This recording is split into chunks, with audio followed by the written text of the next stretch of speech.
The Iron Claw was directed by Sean Durkin and it stars Zac Efron, Jeremy Allen White, Harris Dickinson, Stanley Simmons, Holt McCallany, Mara Tierney, and Lily James. And this movie, it follows the Von Erich family, the father of the Von Erich family. He kind of trained his sons to be professional athletes, to be professional wrestlers, and basically it shows their trials, their tribulations, their successes, their wins, and also some of the tragedies that unfortunately befell his family. So this is a movie that I was only intrigued by because I am a fan of A24. I'm usually curious to see whatever A24 comes out with. Even though this kind of looked like kind of a generic sports movie in my opinion, it definitely kind of piqued my interest after I learned a little bit about the Von Erich family and kind of learning some of the unfortunate things that have happened with this family. And I was kind of curious to see how this movie would play out on the big screen. This movie is really well done. It is very intense. It's intimidating. It's also it's also kind of strangely heart like uplifting, but also kind of like very sad as well. It it pushes through the pain, I will say. So, what works with this movie? Well, first off, the actors do a fantastic job. Zac Efron is particularly good in this movie. He carries this movie entirely. In a movie with all these, like, other actors like Jeremy Allen White, for instance, Zac Efron really carries this movie. I thought his performance was really well done. I definitely felt like a lot of the pain, I definitely understood the pain that he was going through, and I felt like I wasn't really watching Zac Efron. I felt like I was actually watching this person going through all this stuff, and it was actually very intimidating. Jeremy Allen White is also really good. Stanley Simmons, Harris Dickinson, they're all really good as the brothers. Like the four of them as brothers, like it actually feels like they are actually like brothers, and it's actually very well done. Like they make fun of each other, but they deeply love each other. They don't want to say it, but they actually do. And so like whenever these tragedies kind of like befall them, they all kind of like they come together in like new ways. It's just very well done. Holt McCallany is also really good in this movie too, as the father of the family, where you kind of see at the beginning he is a wrestler himself, so it kind of like pushes that onto his kids, and that's going to come up later in one of the things I want to talk about with this movie. I did like that throughout this movie. I did like his relationship with a lot of the kids and like how basically how his relationship kind of like deteriorates in some way. It is very well done. It is very effective, and again, it all feels incredibly tragic. The fight scenes in this movie are pretty stunning. They are intense. They, even though you're not hurt while watching them, you do feel the pain that they're feeling. Like there's one fight where Zac Efron is literally thrown out the ring and he hits his back, and that's like okay, that I felt that. I've definitely felt that. Haven't been in that situation before in my life, and I hope I never do that. But now I feel like what he's felt. It's just ouch. Like there were times where I was watching it and I just wanted to scream ouch, but there were other people in the theater, so I didn't want to say anything. Meanwhile, I do like the look of this movie. The movie kind of has, like, since the movie takes place mostly in the 80s, the movie definitely has a look where it's like, it feels like it's coming from that era.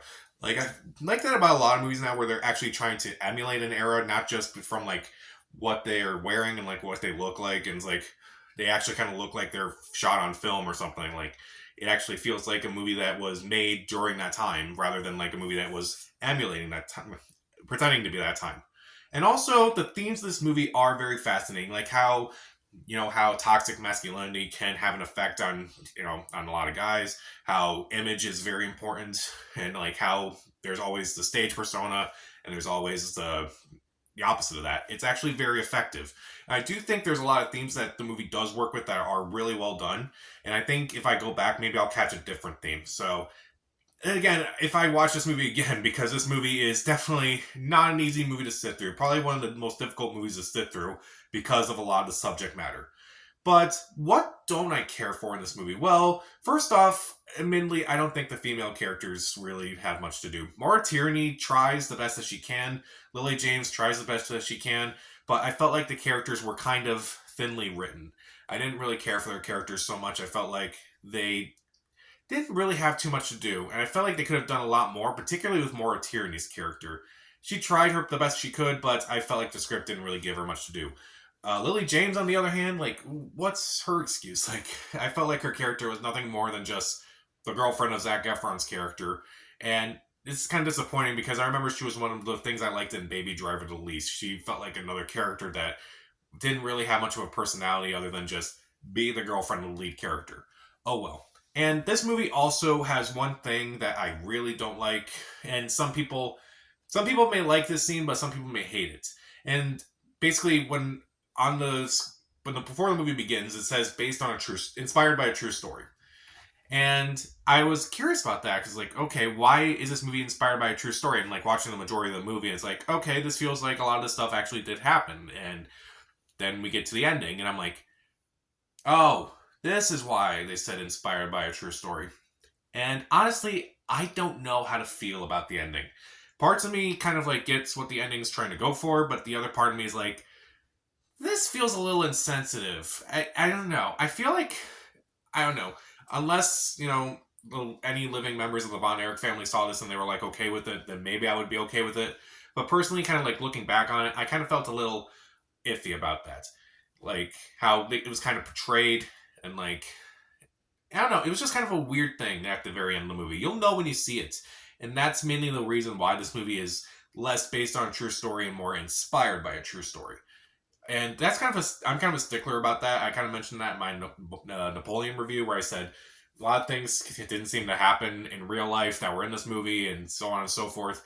And I kind of I feel like if someone's life is very fascinating, you would try to stick to that as much as possible. And this sequence towards the end of the movie felt like it didn't do much for me other than like kind of made me question like why this was even in the movie. But I still think it is a pretty effective movie. The themes are interesting. The look is really well done. The fight scenes are just brutal to sit through, and the performances are pretty good, particularly from Zac Efron. Most people do a very good job. Even though I feel like the female characters are underwritten, and also the last few minutes of the movie kind of take me out of the movie a little bit. It is still worth watching, especially if you are a wrestling fan, especially if you like tear jerkers that do feel uplifting, but like through pain, it actually kind of like helps a bit. But it is a very effective movie overall. I'll give the Iron Claw 3 out of 4 stars. See it. So, what's your favorite sports movie that was based on a true story? Comment down below, subscribe to the channel. This is Pat. Stay safe.